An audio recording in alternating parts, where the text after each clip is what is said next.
Hello, and welcome to another episode of Leader Generation, brought to you by Tenlo Radio. Our guest today is the CEO and founder of Be the Brand. Be the Brand is a personal branding company focused on digital platforms. And we're really excited to have Madeline Fetterly joining us. Thanks for being our guest. Thanks for having me. I'm really excited to talk about this topic, mostly because personally, I've always been interested in how to just grow awareness around the things I love. Like, how do I share my passion? But for a lot of our listeners, this is going to be very interesting around how does their passion and their expertise translate into leads and sales. So this is going to be an exploration we've never done before. And thank you so much for agreeing to be on the show. Yeah, thanks so much for having me. Really happy to be here and be having this conversation. Great. So for everyone who doesn't know, tell us, what is personal branding? Yeah, it's a great question. So personal branding is really just the idea that an individual, has kind of a set of impressions that they leave with the people that they interact with. So somebody who has focused on their personal branding and has really spent some time to think about what are those core messages that I want people to leave when they interact with me, when they look at me online in my LinkedIn or my social media. And it's really just what people take away from their time and their interaction with you. So it can certainly be about your professional expertise, but it's really also about, how you make people feel, your values, your mission, how you amplify the things that you care about. And it really should all ladder up to you as the individual. And again, that consistency and that messaging that you want people to know or think of you about. I really love that description. It made me think about, like, how did you get interested in this area? Like, what was your journey or path to becoming a personal branding expert? Yeah. So I have a background in a personal passion for women's leadership and women's empowerment. I really, really believe in the power of women's voices. And throughout the course of my career, I had the opportunity to work alongside and with some really incredible women leaders. And as I got to know them and just really admire them and want to, stand in their shadow and learn more about them, one of the things I noticed was that they were doing a ton of incredible work, but they had almost no online or digital presence. And so they weren't getting the credit for the work that they were doing. And so that really kind of sparked this idea that there's this whole market out there of individuals and businesses and companies who do incredible things and add a lot of value into the conversations that they're participating in, but they're not thinking about their concise messaging. They don't have that kind of steady drumbeat of thought leadership out there in the digital space. And so they're missing out, one, on getting the credit for the great work that they're doing, and two, attracting more opportunities based off of their, personal expertise and credibility. You hit on so many elements that we know are a part of attracting the right customer and increasing conversion with that customer in a meaningful way. How are we making them feel? Do they connect with us at a value level? Are we giving them expertise and content that they need or want? So I'm already starting to see, like, this path to why personal branding is important to generating leads or can be a part of business development. What are some signs, though, that you're doing personal branding right? Yeah, it's a great question. I think there are so many different ways you could think about it. I mean, a first sign that you're doing personal branding right is if you feel personally, as the individual or the company, good about what you're putting out there. At the end of the day, you want to build an authentic personal brand. And I think that we see this trend more and more, like, people really want to see authentic professionals. And, just kind of the last 2 years and all the reckonings we've had around leadership and, social issues here in the United States, people really want to see that authenticity. And so we really don't want to be thinking about creating, one-dimensional or bot-like brands.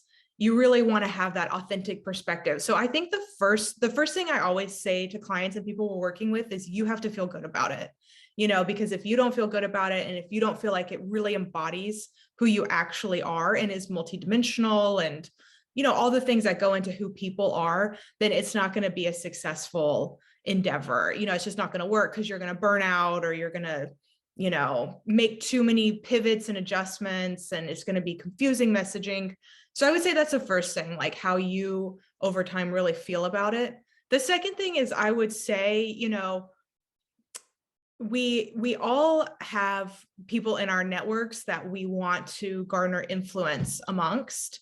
And, while I think when we think about personal branding and social media, a lot of times people are like, oh, well, I don't want to be an influencer. And that's not really what we're doing, but it is about creating influence and, really garnering influence amongst the people in your network.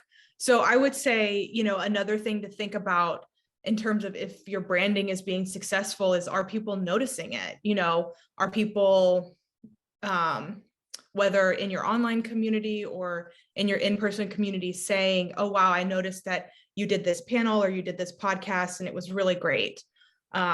Or I really have appreciated your increased social media presence lately. So I would say that would be the second thing, like, are other people noticing it? And then of course, the third thing is, if we're thinking about in terms of a business perspective, is it resulting in increased leads, potential business development, new business.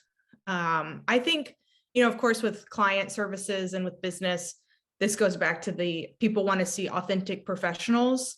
And the best way to do that is to really think about and bring the best of you into your business conversations and into the way that you approach business. And having a personal brand well-formed and in your back pocket is an incredible tool to help make sure that you're staying consistent in the way that you do that. Those were 3 really great points. Feeling good about it, having specific people that you want to influence and measuring whether or not they're noticing that influence, and then measuring increase in leads and quality of leads. Mm-hmm. I want to go back to the first one because to me, I feel like that's the most challenging. Mm-hmm. I'm really passionate about what I do. And when I read content, I have a reaction. When I see new products or services being launched, like I always want to try them. I love testing new tech. But I hesitate to ever put anything out there, and I'm, not active. If anyone looks at my LinkedIn profile, I am not active in social by any means, because I sometimes get stopped by like that imposter syndrome, or I start to question like how good I feel about things, or am I the right person to say this, or how good is my opinion? Do you run into that, and how do you help people sort of address their imposter syndrome or the blockers that keep them from really sharing their authenticity? Totally. And that really is one of the main barriers that we come up with when we're coaching and working with individuals, the imposter syndrome, but then also, the value proposition. So a lot of times people are like, I don't care about it. Like, it's just not, people don't want to play in the digital sandbox sometimes, but what we know is that if you're not playing in the digital sandbox, you're missing out on opportunities totally, in terms of your thought leadership and personal branding. I would say in regards to imposter syndrome, I mean, there's like a mantra that I really love that I learned from this amazing executive. You might know her. It's Bozoma St. John, who's the CMO of Netflix. She's had this incredible marketing career. She's just like such a icon in terms of personal branding. And she has this great quote where she says, nobody started talking about me until I started talking about me. And so in terms of the imposter syndrome, I think we know we're always going to be that number one critic. But the thing is if you're not doing it, somebody else is going to be doing it. And it's going to be playing in that space and generating those leads and that business that you could do. And the great thing about social media is it doesn't really have that long of a tail. And as long as you're keeping it professional and not doing anything that you're going to regret later, you can always edit or update what you post. You can delete it, or you wait 24 hours. It's like the news cycle. You wait 24 hours and there's a whole other batch of content that's up on the feed. And so it's really, I think we place like a lot of value, like a disproportionate amount of emphasis on things that are up on our LinkedIn channels. But as long as it's professional and staying, above brow, it doesn't have that long of a tail, but it's the doing it consistently that really makes the biggest impact, because you create that overall brand narrative and that brand storyline. Mm-hmm. We are really lucky in the sense that we work with some incredibly smart marketers. When you just mentioned the CMO of Netflix, I immediately started thinking of some of the CMOs and VPs of marketing that we work with. Mm-hmm. And they run into blockers internally about putting out their passion. Like, yes, you're not going to talk about the company's IP or what you're doing strategically internally, but I feel like sometimes it's even so strict that they can't talk about anything. And work is a lot of our life. I mean, that's, mm-hmm. We all work at places. That's where we exercise our passion. Have you had to work through any of those challenges to help women get a voice in a way that works for their employer, but then also, and will ultimately benefit their employer, but allows them to start putting out content on their passion and their expertise? 100%. So we work with a lot of folks in either the government affairs or in the political space, and particularly with working with women in the political space. It's very much the same. You really can't step out from behind your boss or the member that you're supporting. And it's really, challenging to talk about any kind of policy issue or politics in the right way on the platforms. So what I actually coach people to do in that scenario is, really take some time, write down on a piece of paper, like, yes, the majority of our life is going to be spent at work, but take that time to think about, okay, what are the other things that make me a multidimensional person?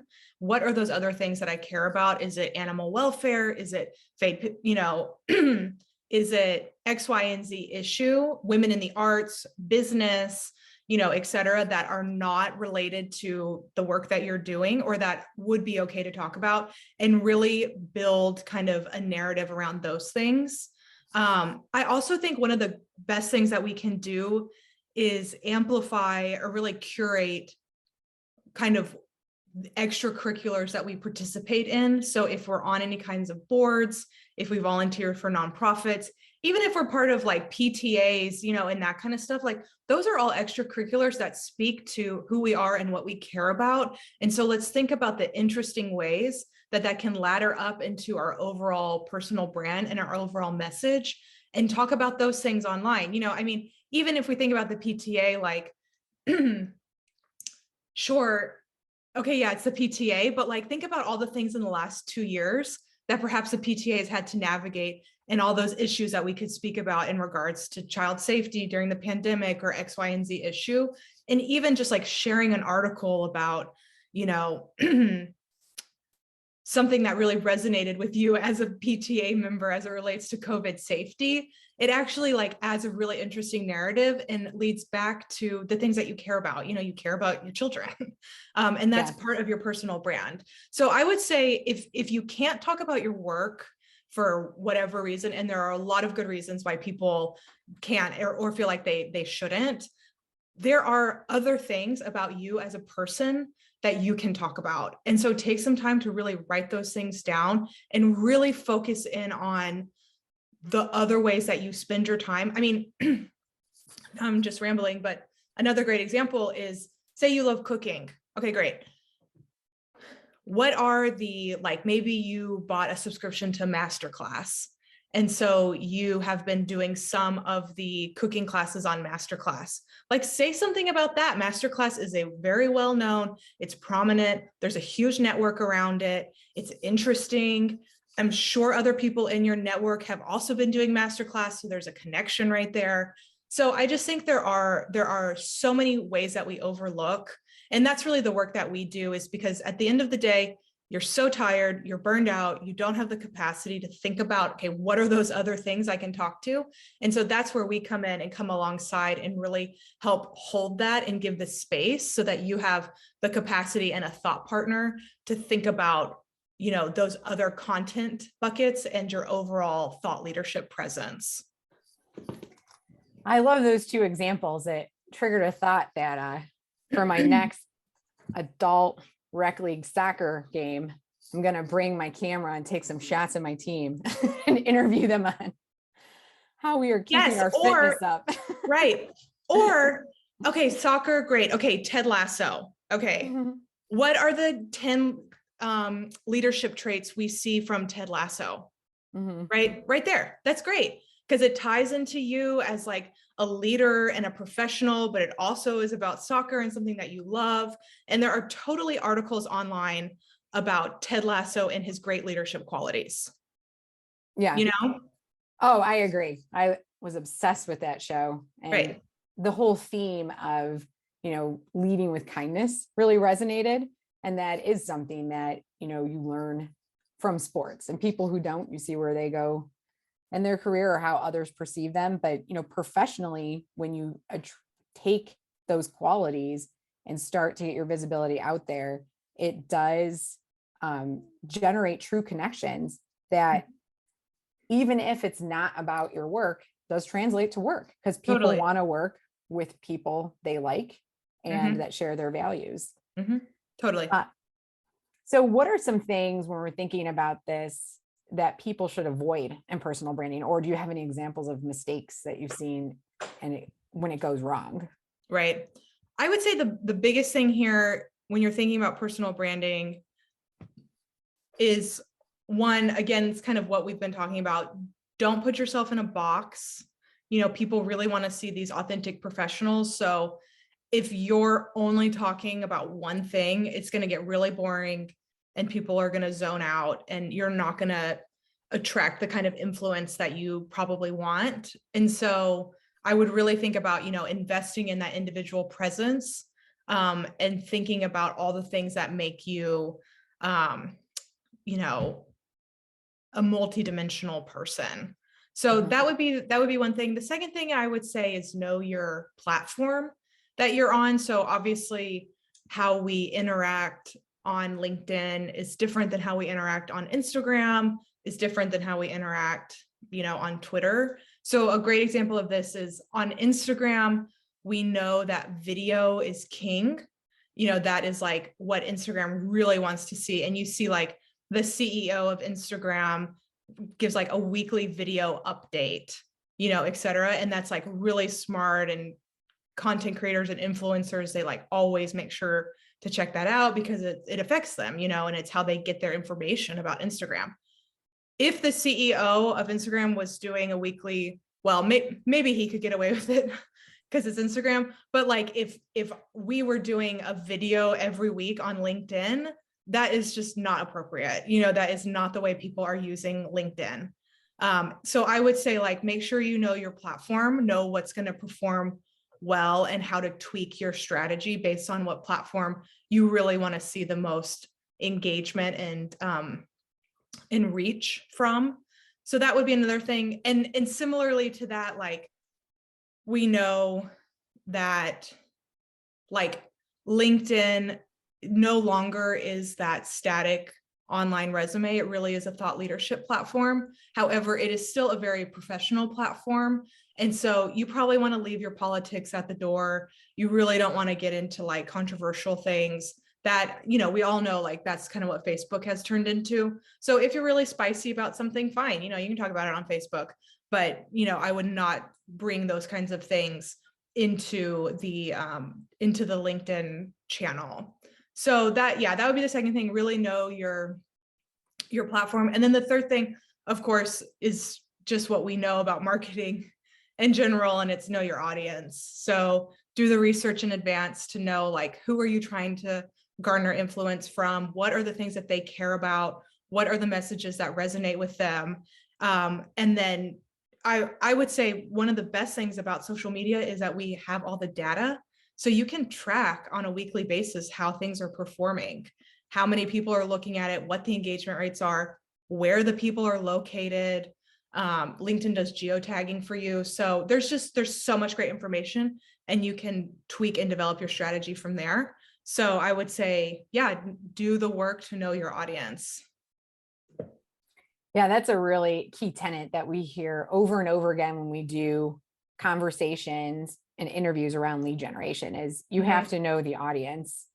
So this is a very evolved process. Like, I feel like ahead of this call, I thought personal branding was needing to know how to use hashtags and Instagram better. And now I'm hearing it's very much thinking about how to bring a different aspect of yourself. It doesn't have to be your work self, to platforms that you care about, that people you want to influence care about, in order to start building those relationships. What are some of the benefits your clients have gotten out of personal branding, and what have been the results? Yeah, I would say, so one thing I want to just mention, just based off your last point, is, if we think about all the work that we do to create the pitch, to sell the product, or to raise money for the cause or the organization, we do all that work to develop cases for support, really thinking about the messaging and the branding that goes into it. This is the same idea, but you're just translating it for an individual. So you're taking the time to think about, okay, what is my personal pitch? Who am I? What is my value add? What are the things I want to speak to and influence? And you're taking the time to kind of map that out. And I would even say do it on a piece of paper, like create a personal message house where you have your brand purpose at the top, and then you have all those kind of content buckets and pillars of things that you want to speak to. Because if we do the work to sell the product or to whatever, we should also be thinking about ourselves in that way and really helping us. Because one, that's good for the business and the product, but it's also good for us in the long run. Like, it helps set us apart, and it helps us maintain relevance, and perhaps set us up for more advancement or a career pivot, or something like that. I think a lot of times with women, like, we kind of stand behind the curtains because we're in support roles, or, we just have that higher level of imposter syndrome. But we are all doing, and this is true for all professionals, like, we're doing the work. And so we should really talk about ourselves as it relates to the work that we're doing, whatever that is.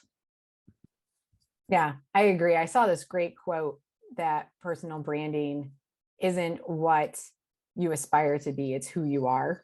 And if you're, Right. it's, your value is in what you do, and, embrace that. And it does inspire others and help bring them along for causes you care about. And I agree too, that sometimes you just get so overwhelmed by all the doing that you don't have time to broadcast it. But even though that if more people knew about it, you could get more money, you could get more attention for things that really matter. So thank you, Madeline, so much for all of this great information. I mean, this has been really enlightening, and I love that we can take a lot of the things that we know about marketing in our audience and translate it to personal branding. Do you have any final thoughts or suggestions that you would give anyone listening who wants to get started in starting to build a personal brand? Yeah, I would say, so one thing I have been thinking about a lot is just the reality that we don't know, and this relates to us as individuals, but then also at a company business level, we don't know where the workforce is going, and everything is changing. And so relying exclusively on your existing connections and kind of the old tools that we've always turned to might not continue to work in the future, or might, over time have a decrease in the dividends that it's giving us. And so I think we need to really think about what are the other tools in our toolkit that we can pull out and develop. And individual influence and personal influence is definitely, something that we see more and more of. I mean, for example, you guys know this because you're marketers, but the number one marketing budget line item for the big companies now is Instagram. They're investing the most of their marketing dollars into Instagram, into individual influencers. And so we just can't really underestimate the value of that individual influence. And so I would say, if you're trying to think about how do we stay top of mind, how do we stay relevant? How do we stay in the conversations? One of the best tools we have that's free and available to us is social media. But when we're approaching social media, you want to do it with purpose and intention. And that's why the first thing we should do when we think about building that personal influence is to spend the time working on the personal brand, to make sure that you kind of have it all hashed out in a clear strategy, so that it doesn't appear disjointed or inconsistent or kind of all over the place. So I would say if you want to get started and start out, really spend the time thinking about who you are, what are the things you care about, what are the causes you want to amplify, and from there really build that personal message house where you have your overall brand purpose at the top, and then all the buckets and areas of expertise that you can speak to, and use that as your roadmap for how you want to create the content that's going to go up on your channels.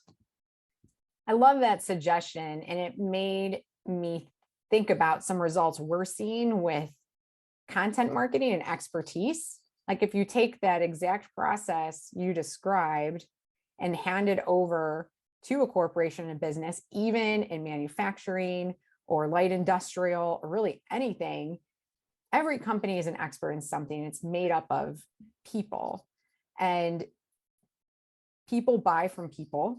And if you come and start marketing that expertise with that more personal influence, then, is there a path forward for brands to start having almost like a personal brand based on the experts at their company? Right. Yeah. I mean, I would say, like if we're just thinking about the channels specifically, like on LinkedIn, if a company has a LinkedIn page and is posting things, and then that company's influencer, CEO, CMO, whoever also has a LinkedIn page and is posting the same content, but with personal reflection or with some sort of personalization added to it, I would say that the individual's LinkedIn is probably going to get more traction and be more successful than just the company one, because it's authentic. It's a person, and they're adding their own personal reflection or their own thoughts about the new product or what the change or whatever it might be. So yeah, I think we're going to see more and more of that. It's like what I said with Instagram, like the weekly updates from the CEO, those are coming from his personal his personal Instagram handle, not Instagram, So I think we're going to be seeing more and more of that as we have more executives really step into that thought leadership role and really make a name for themselves outside of just, their title at their company. I love that as a starting point. That's something even I could do like tomorrow. Our company creates so much great content, and some of it is based on my expertise. Some of it is based on our other team members' expertise and user experience and web development and backend development and all that stuff. I like what you said about adding that personal reflection on it to make the content more accessible and get more traction. I mean, every time I read something from our team, I am inspired, and simply just sharing that out, like, here is something that we created today that really inspires me and why. Then it kind of helps me to get around like that imposter syndrome. Yeah. Right. It's just, it's just put it out there. It's my personal opinion and thoughts, but also amplifying some of the awesome people around me. Exactly. Well, Madeline, that is all the time we have for today. If somebody wanted to get a hold of you and engage you for these services, because you described a lot of work, and could definitely use an expert to help guide someone through their personal branding journey, where can they find you or how can they get a hold of you? So you can find us on our website. It's bethebrandcollective.com. And then on our Instagram, which is the same, Be the Brand Collective. And then our LinkedIn is also Be the Brand Collective. So those would be the three best places to check us out. Awesome. And then if this is your first time listening to our podcast, visit tenlo.com, click on podcast and subscribe. You can also see more episodes about using AI in marketing, the power of data, storytelling, and how to get more from your marketing journeys and customer research. We hope you tune in next time. Madeline, thank you again so much for being a guest, and we will be talking to you soon. Thank you so much.